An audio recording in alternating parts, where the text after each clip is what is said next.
Establishing banker-client communications, managing an investment bank process. This is lesson 4 of class 3. In this lesson, we will review the junior banker's responsibilities with respect to banker-client communications. We will discuss biweekly process updates and presentation materials that support biweekly process updates. Background. In this section, the Warren Fox Group highlights junior bankers' importance in deal communications that occur between banker and the client. A large part of successfully managing client expectations during a capital markets process is predicated upon regular and effective client communications. To ensure optimal communications between banker and client, junior bankers usually establish biweekly meeting updates and prepare complementary presentation materials. The basics of biweekly updates. Establishing a regular cadence with the client.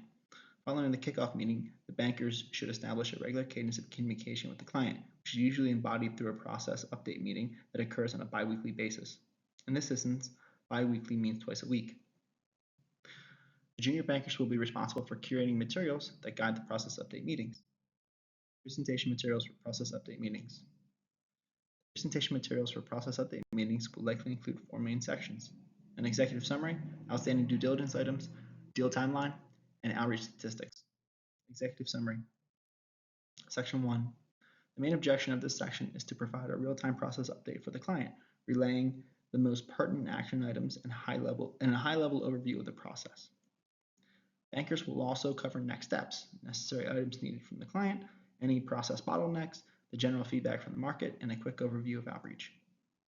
With respect to outreach, the senior bankers will talk about the most active buyers in the deal funnel, showing the most interest. The client will likely have specific questions on certain buyers or certain pieces of the process. Example client questions might include: where is the NDA for investor A? Why did investor B pass? How many documents has investor C reviewed in the data room? How many investors passed due to cash burn versus how many passed due to too early stage? Outstanding due diligence items. Section 2. The main objective of the second section is to highlight any outstanding due diligence items needed from the client. These due diligence items could be for data room purposes or for individual requests from specific investors. Additionally, as the deal matures, there will be more granular diligence requests that go beyond the initial due diligence list. For example, once a client accepts initial bids, the bankers will need to create a round 2 VDR, which will require more in-depth materials on employees, customers, and vendors. Deal timeline. Section 3. The main objective of the third section is to highlight deal progression. Capital markets deals are long, complex processes, and the deal timelines section will level set timing expectations to ensure the deal stays on pace. If the deal is trending severely behind pace, the senior banker will have to explain the reasoning for the delay and consider pushing back certain targets, such as the investor bid deadline.